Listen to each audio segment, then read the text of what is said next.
네, 이제 로마서 11장 보겠습니다. 11장 25절부터 36절 말씀입니다.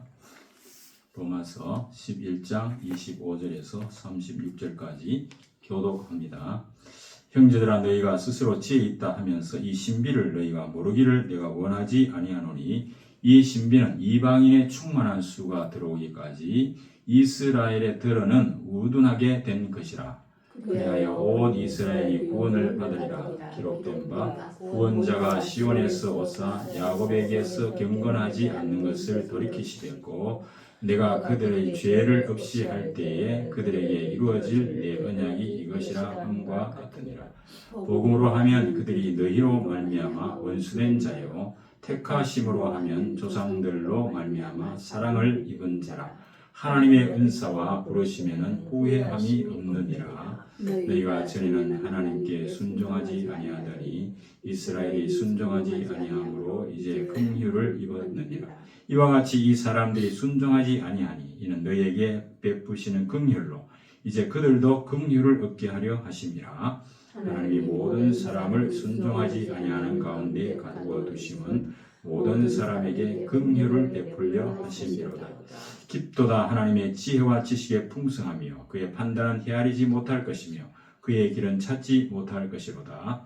누가 주의 마음을 알았느냐? 누가 그의 모사가 되었느냐? 함께 누가 주께 먼저 드려서 갚으심을 받겠느냐? 밑에도 있죠. 이는 만물이 주에게서 나오고 주려 말미암고 주에게로 돌아가니라. 그에게 영광이 세세 있을지어다. 아멘.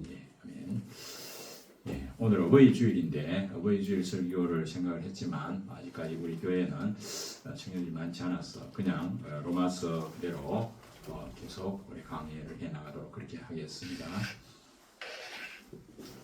그래서 오늘 이 제목을 하나님의 인류 구원 계획의 신비라는 그런 제목을 붙였는데, 오늘 25절에 보면 너희가 스스로 지혜 있다 하면서 이 신비를 너희가 모르기를 원치 아니한다. 그래서 바울이 마지막 이제 이 로마서 1장에서 11장까지는 우리의 구원에 관한 그런 교리적인 부분을 다뤘습니다. 그리고 이제 다음 주를 하는 이제 12장부터는 우리 삶에 관한 이야기를, 생활에 관한 이 구원받은 우리가 어떻게 살아야 될까를 이제 12장부터 16장까지 이야기하고 있기 때문에 오늘의 이 말씀은 주로 이 우리 구원에 관한 이 마지막 결론이다, 이렇게 보면 좋겠습니다.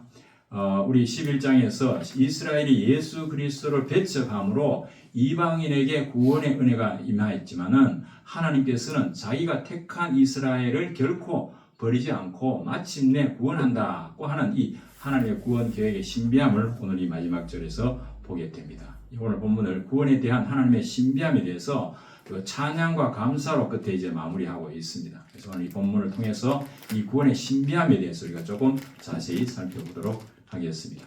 이 로마서에 나타난 하나님의 구원 계획을 크게 4단계로 나눠서 설명해 볼 수 있습니다. 첫 번째는 이방인의 불순종하던 시기인데, 모든 민족들이 각자 자기 길로 가면서 더욱 죄에 빠져들도록 하나님이 그냥 내버려 두신 그런 시기를 말합니다. 그러는 동안에 하나님은 이스라엘 역사 속에서 그들에게 율법과 성문서와 예언서를 주심으로 열방을 위한 그 구원 계획을, 그 구원의 교과서를 아주 인내심 있게 쓰고 계셨다 하는 사실입니다. 본문 30절 상반절에 보면 너희가 전에는 하나님께 순종하지 아니하더니 라고 했죠. 바울은 사도행전 4장 16절에 보면 하나님이 지나간 세대에는 모든 민족으로 자기들의 길을 가게 방임하셨으나 말씀이 나옵니다. 바로 그 말과 같았죠. 그래서 오늘 30절에서 하나님이 심판과 긍휼의 때가 무르익을 때까지 모든 나라들로 각각 제 길로 자기들의 죄의 분량을 채우게 하셨다, 그런 내용입니다. 여기서는 이방인 각 개인이 아니고 여기는 이방인 전체를 지칭을 하는 말씀입니다. 로마서 1장 28절에 보면 하나님께서 그들을 상실한 마음대로 내버려 두사 합당하지 못한 일을 하게 하셨으니 라고, 우리 인간이 타락한 이후에 그 부패상, 인간의 죄악상을 그렇게 표현을 했습니다. 자, 그 다음 두 번째는 이스라엘이 불순종하는 시기가 있습니다. 하나님이 택한 이 백성인 유대인들이 메시아인 예수 그리스도를 거부했기 때문에 바로 불순종했던 시기죠. 하나님은 그들을 우둔하게 하셨다 이렇게 말씀했습니다. 30절 전반부에 보면 이스라엘이 순종치 아니함으로 이제 긍휼을 입었느니라, 이제 순종치 아니하는 그런 시기가 있었단 말이죠. 이스라엘의 결정적인 불순종은 바로 예수님을 거부하고 그를 십자가에 못 박여 죽인 사건이죠. 그래서 30절 후반부 말씀은 이 이스라엘이 하나님을, 예수님을 거부했기 때문에 그 복음이 이방인에게 넘어갈 것이다 하는 말씀을 하고 있습니다. 즉 이스라엘이 불순종함으로 이방인들에게 하나님의 이 긍휼하심, 즉 구원의 기회가 주어졌다. 그래서 지난 시간에 우리가 돌감람나무가 참감람나무에 접붙인 그런 시기였다, 그런 말씀을 드렸습니다. 이처럼 불순종이라고 하는 이 두 단계의 시기는 하나님이 계획하셨다 하는 겁니다. 그 이방인의 그 불순종 시기에는 이방인 전체가 불순종했고, 유대인의 그 불순종 시기에는 유대인 전체가 불순종했다 하는 겁니다. 그래서 우리가 32절에 보니까 하나님이 모든 사람을 순종하지 아니하는 가운데 가두어 두심은 모든 사람에게 긍휼을 베풀려 하심이라, 그렇게 말씀했습니다. 그들이 순종하지 아니하는 가운데 가두어 두신 이유가 되어 있습니까? 이게 바로 모든 사람에게 긍휼을 베풀려고 하는, 즉 구원을 베풀려고 하는 하나님의 계획 때문이다, 이렇게 설명하고 있습니다. 그러므로 그들의 불순종은 계획된 것이지 우발적인 것이 아니라 이런 그 민족 전체에 대한 것을 이야기하고 있습니다. 즉 이방인 불순종 시기에 모든 이방인이 불순종한 것도 아니고, 유대인의 불순종 시기에도 모든 유대인이 다 불순종한 것은 아니죠. 개별적으로 불순종한 사람도 있지만, 여기서는 이제 이 마지막 결론에서 모든 민족 전체를 묶어서 지금 이렇게 바울이 이야기를 하고 있습니다. 세 번째 단계는 이제 이방인에게 긍휼을 베푸는 시기가 있었습니다. 자, 지금이죠. 바로 모든 민족에게 복음이 전파되고 이방인의 충만한 수가 차기까지, 그 25절에 보면 이방인의 충만한 수가 들어오기까지 라는 말이 있죠. 그렇게 이방인들을 구원받도록 하나님께서 부르고 계신다. 바로 지금 이 시기입니다. 예수님이 2000년 전에 십자가에 달려 돌아가시고 그 복음이 이제 이방인에게 전해져서 지금까지 복음이 전해지고 80억 인구의 지금 현재 복음을 아는 사람 한 20% 정도 된다 이렇게 말하죠. 뭐 어제 아랫번에 우리가 이제 로마 새로운 교황이 뽑혔는데 그 가톨릭 신자 수가 14억이라고 그러더라고요. 그러니까 80억 인구 중에 가톨릭 신자가 14억이고 그 나머지인데 기독교 인구까지 합하면 거의 20억이 넘겠죠. 이게 한 80억의 20% 같으면 20억인데 아마 그보다 조금 넘은 것 같습니다. 자, 그러나 아직 나머지 이제 80% 정도는 예수님에 대해서 잘 모르고 있다. 그래서 지금 계속해서 복음이 증거되고 있는 이 시기, 즉 이방인에게 긍휼을 베푸는 시기가 지금 이 시기다, 그렇게 말합니다.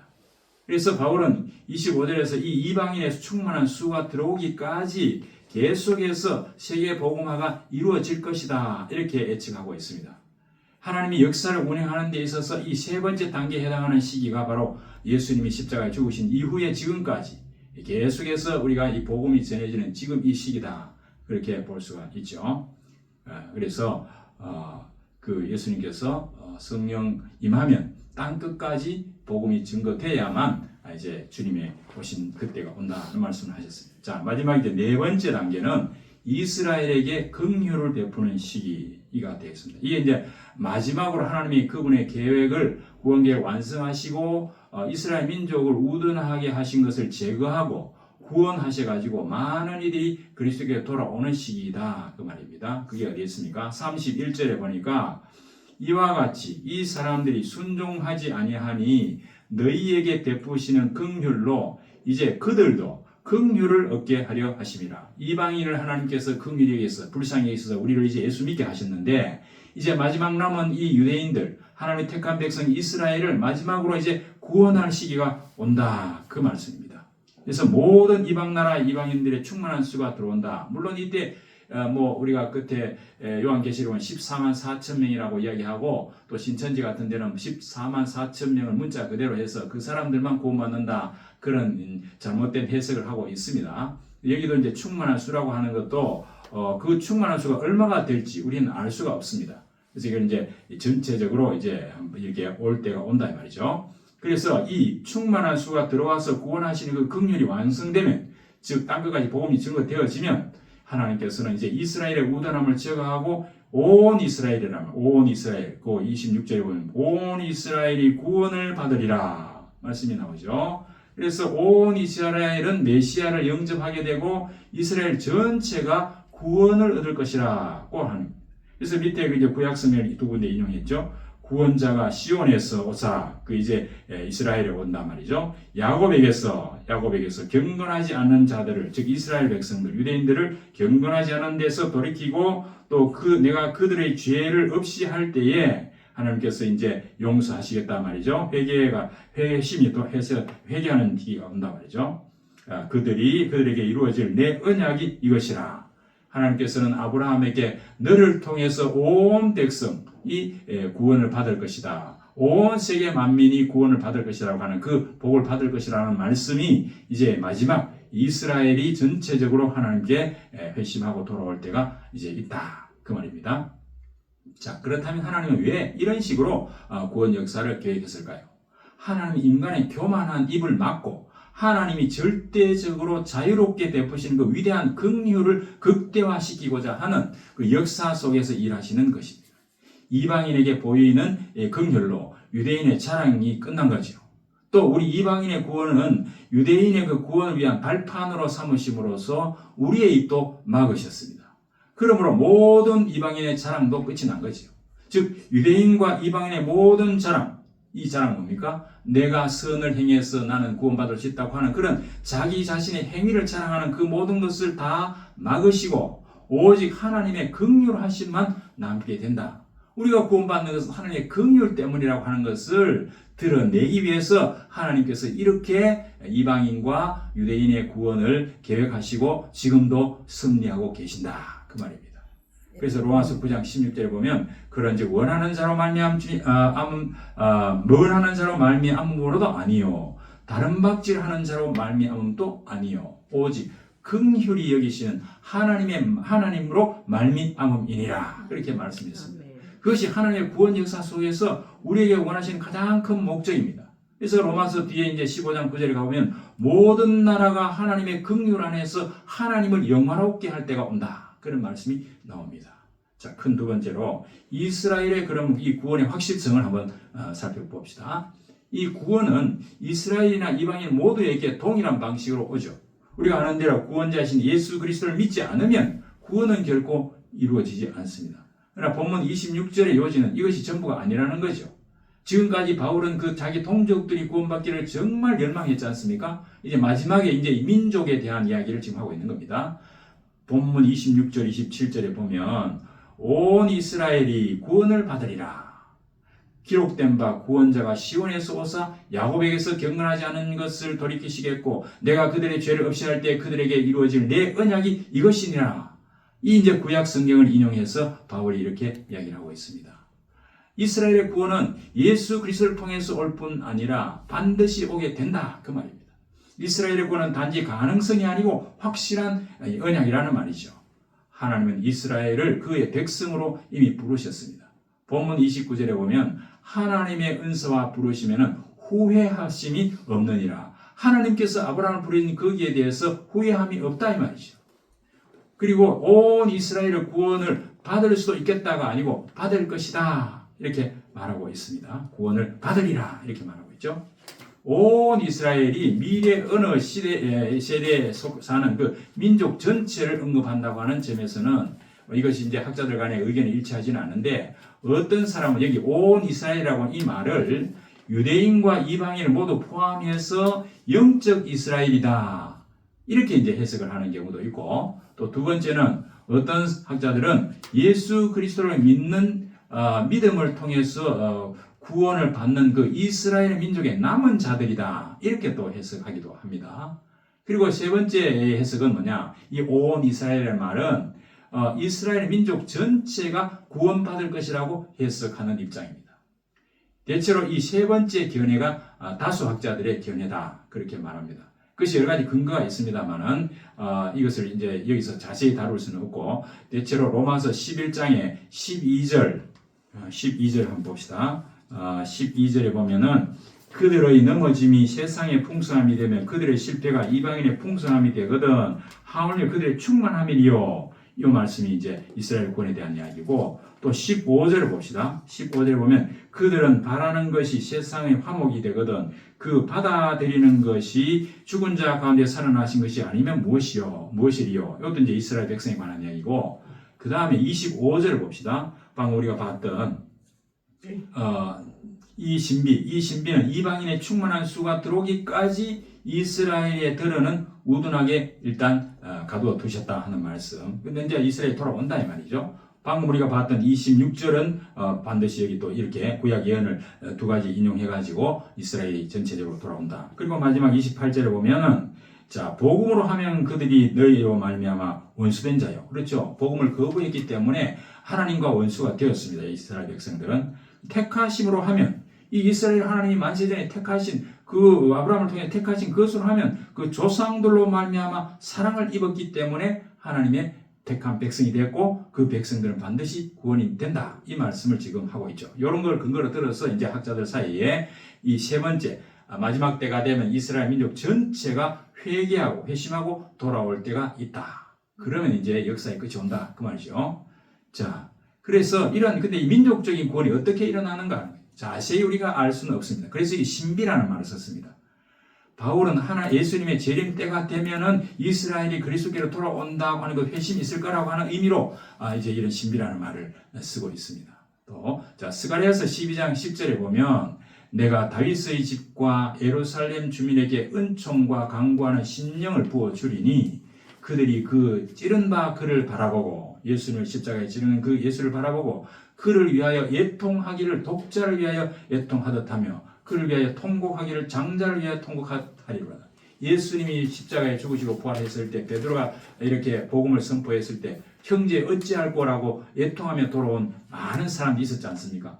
그래서 이 이스라엘 백성이 마지막 때가 되면 그 찌른 자 예수 그리스도가 구약에서 말한 그 메시아였구나라고 하는 것을 깨닫고 애통하며 회심하고 돌아올 때가 있다. 그것은 바로 하나님께서 그 강구하는 심령을 부어주기 때문에 그런 일이 벌어진다.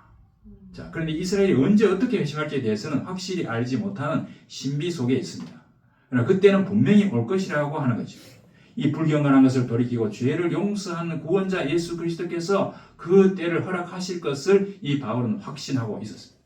그럼 우리는 열방을 향해서 이스라엘의 충만한 수가 차기까지 우리가 복음을 전해야 되죠. 아직까지 세계 복음화 이루어나 다 끝이 나지 않았습니다. 그래서 우리가 부지런히 이방인의 충만한 수, 즉 하나님께서 예배하고 작정된 그 수가 다 차기까지 우리가 부지런히 복음을 전해야 되고 이 세계 복음화 운동을 계속해야 되고, 한편 이 이스라엘이 마지막 때에 이제 돌아와야 되니까 그 이스라엘에게도 복음을 계속 전해야 된단 말이죠. 사실 이제 마지막에 이스라엘에게 돌아온다는 것은 역사적으로 1948년에 그 2000년 동안 예수님을 십자가에 못 박고 2000년 동안 세계 곳곳에 흩어져 있던 그 유대인들이 이제 1948년에 시오니즘 운동, 시온주의 해가지고 2차 대전이 끝났을 때 지금의 그 이스라엘 가나안 땅에 나라를 세웠지 않습니까? 그것이 이제 마지막 하나님께서 이스라엘 백성들 민족 전체가 구원할 수 있는 그런 시기가 왔다고 하는 그런 하나의 예표다, 증거다라고 이제 해석하는 역사학자들이 있습니다. 그래서 곳곳에서 지금 이제 이 팔레스타인하고 이스라엘하고 지금 전쟁 중에 있는데 이 하나님의 구원 계획에 관한 이런 문제가 같이 지금 얽혀 있습니다. 그래서 우리가 이런 것들을 잘 좀 봐야 되겠죠. 자, 그렇다면 세 번째, 하나님의 지혜와 지식의 풍성함과 구원의 신비에 관해서 이제 바울이 마지막 결론을 내립니다. 첫 번째, 이 하나님의 계획과 지식에 대해 지혜와 지식에 관한 내용이 나오죠. 이 33절을 보면 깊도다 하나님의 지혜와 지식의 풍성함이요 그의 판단은 헤아리지 못할 것이며 그의 길은 찾지 못할 것이로다. 그렇게 말했습니다. 여기에 이제 풍성함이라는 말이 나옵니다. 그리고 지혜와 지식이라는 말이 나오죠. 그래서 골로새 우리가 잘 아는 2장 3절에 보면 바울이 그리스도 안에서 지혜와 지식의 모든 보화가 감추어져 있다. 그렇게 말했습니다. 하나님 그렇게 부여하신 이유가 어디 있느냐? 바로 그분이 지닌 지혜와 지식 때문입니다. 이 지식이라는 말은 사실에 대한 인식을 말하고 지혜라고 하는 그 사실을 선한 목적을 위해서 사용하는 그 방법에 대한 인식이니까 지혜가 더 큰 개념이고 그 지식은 그 안에 하나의 인식, 사실에 대한 인식이다 그 말이죠. 하나님께서 이런 지혜와 지식이 충만하다는 거죠. 그래서 하나님이 뜻하시는 일이 일어날 수 있도록 모든 지식을 사용하시고 선한 목적을 이룰 수 있는 그 계획을 구상해가지고 실행할 수 있는 그 능력을 가지고 계신 분이 하나님이다. 이 모든 지혜와 지식의 보물은 그리스도 예수 안에 감추어져 있다. 이렇게 말합니다. 그러므로 모든 지혜와 지식의 이 풍성함은 예수 그리스도 안에서 나온 것이고 그분으로 인해서 유지되고 그분을 알리기 위한 목적으로 존재한다. 그 말입니다. 한마디로 이 예수 그리스도를 통해서 인류를 구원하는 이것이 하나님의 놀라운 지혜와 지식이다. 그 말씀입니다. 결국 하나님의 지혜는 십자가에서 죽으시고 부활해가지고 유대인에게는 거치는 돌이 되고 이방인에게는 어리석은 것이지만은 부름받은 우리에게는 하나님의 능력과 지혜가 되시는 바로 그 예수 그리스도시다. 그 말입니다. 그리스도는 하나님의 길이고 진리고 생명이십니다. 내가 곧 길이요 진리요 생명이니 나로 말미암 자는 아버지가 갈 자가 없다고 하는 그 예수님의 선언이 바로 하나님의 선언입니다. 그리스도를 떠난 진정한 지식은 없습니다. 그러므로 깊도다 하나님의 지혜와 지식의 풍성함이여 라고 바울이 이렇게 감탄하고 찬양하지 않을 수 없다는 겁니다. 이 모든 하나님의 구원 계획이 바울이 볼 때는 놀라운 신비다 이렇게 지금 고백하고 있는 겁니다. 자, 그래서 이 지혜와 지식의 깊이를 찬양하고 있는데 본문 33절에 깊도다 하는 말이 나옵니다. 이 깊도다 하나님의 지혜와 지식의 풍성함이여 이 말이 나오죠. 그래서 여기 이제 깊다라고 하는 것이 그 지혜와 지식이 얼마나 깊은가 하는 것인데 말로 할 수 없는 그 은밀함이 있다는 겁니다. 다니엘서 2장 21절 22절에 보면은 지혜자에게 지혜를 주시고 총명한 자에게 지식을 주시는도다. 그는 깊고 은밀한 일을 나타내시고 어두운 데에 있는 것을 아시며 하나님의 지혜와 지식은 은밀하게 감추어져 있고 우리는 그거에 닿을 수 없다는 겁니다. 우리는 유한하기 때문에 영원하신 하나님의 그 지혜와 지식의 깊이를 우리가 알지 못하기 때문에 단지 그 풍성함에 감탄할 뿐이다. 그 말입니다. 그 다음에는 그 깊음에는 객관적인 실체가 있다는 겁니다. 이 은밀함 다음으로 이 깊음이라는 것은 아주 깊은 곳 아래에 무언가가 있다 이 말이죠.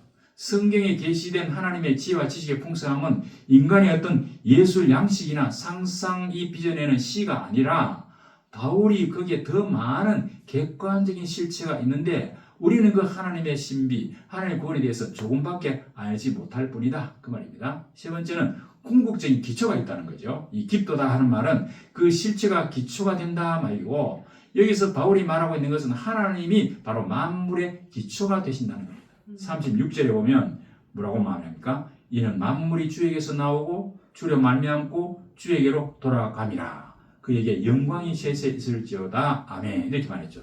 그 무한한 깊이와 높이도 다 하나님의 것이다. 하나님은 만물의 기초가 되고 또 목적지. 하나님 밑으로는 아무런 원인이 없고 우리가 그 원인을 향해서 내려가든지 목적을 향해서 올라가든지 그 끝은 항상 하나님만 계신다. 그 말입니다. 그래서 바울이 깊도다라고 탄성을 자아낸 것은 바로 말로 다 할 수 없는 이 하나님의 구원에 대한 지혜와 지식의 풍성함은 이 은밀함과 객관적 실체와 그리고 궁극적인 기초를 두고 감탄한 말이다. 그 말입니다. 세 번째는 지혜와 지식의 풍성함을 찬양하는 부분이 나오죠. 왜 찬양하느냐? 첫 번째, 하나님 모든 것을 소유하고 있다는 거죠. 시편 24편 1절에 보면 땅과 거기에 충만한 것과 세계와 그 가운데 사는 자들은 다 여호와의 것이로다.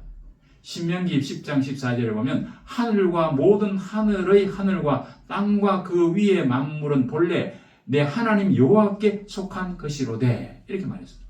그럼 하나님은 우리를 포함해서 땅에 있는 모든 것들과 우주 공간의 모든 것과 또 하늘 위의 하늘 즉 천사들이 있는 것까지도 다 하나님이 소유하고 있는 것이다. 그 말을 이제 풍성함으로 이야기를 하고 있습니다. 그 다음에 하나님이 모든 것을 만드신다는 거죠. 하나님은 존재하는 모든 걸 만드셨고 원하는 대로 만들 수 있고 무에서 원하시는 만큼 얼마든지 만들 수 있는 그런 풍성함을 가지고 계신다. 그래서 우리가 창세기 1장 1절에 태초에 하나님이 천지를 창조하시니라 이렇게 선포를 했죠. 바로 하나님 모든 것을 소유하시고 아무것 없는 데서 원하는 것을 무한정 만들어낼 수 있기 때문에 그 지혜와 지식의 풍성함 우리가 감탄하지 않을 수 없다. 그 말입니다. 그 다음에 하나님은 우주의 무한한 보호하시다. 이 말입니다. 하나님 부여하기 위해서 뭔가 창조하거나 소유해야 될 필요가 없습니다. 그분 자체가 바로 무한한 가치이고, 그래서 에베소 1장 7절에 보면 하나님의 은혜의 풍성함을 이야기했고, 또 로마서 2장 41은 인자함의 풍성함, 로마서 9장 23절에 그의 영광의 풍성함, 이런 말을 했습니다. 다 이런 내용인데, 하나님 모든 것을 만족시키는 그분의 영광을 우리가 영원히 누릴 수 있도록 은혜와 인자하신 가운데 자유롭게 그 자신을 우리에게 주셨다. 그 말입니다. 하나님의 부여하심을 가장 개인적으로 표현한다면 측량할 수 없는 그리스도의 풍성함이라고 말하는 겁니다. 그리스도는 하나님의 영광에 대한 현재 보장이고 또 미래의 선물이기도 합니다. 그리스도께서 죽으셨을 때 주님은 우리를 위해서 가장 위대한 보화를 사셨고 그 보화가 바로 되셨습니다. 예수님 자체가 바로 하나님의 영광의 선물입니다. 그리고 네 번째로 하나님의 영광을 지금 찬양하는 부분이 마지막에 나오죠. 이제 바울이 로마서 지금까지 11장까지 드러난 이 하나님의 구원의 계시에 대해서 이 33절, 36절의 마지막으로 경의와 찬양으로 화답하고 있습니다. 그 하나님의 지혜와 지식의 풍성함을 근거로 해서 첫 번째, 모든 것이 하나님께서 나오고 하나님을 통해서 오고 하나님께로 돌아간다. 하나님의 지혜와 지식의 풍성함은 헤아릴 수 없고 그렇게 깊기 때문에 만물이 주에게서 나오고 주로 말미암고 주에게로 돌아간다. 이렇게 고백을 했습니다. 이 말씀이 바로 뭡니까? 만물의 궁극적인 기원과 원인이 다 하나님이라 그 말입니다. 모든 존재는 그 기원부터 지금까지 계속 하나님께 의존하고 있기 때문에 우리를 포함한 이 만물은 하나님께 의존할 수밖에 없는 존재다. 그 말입니다.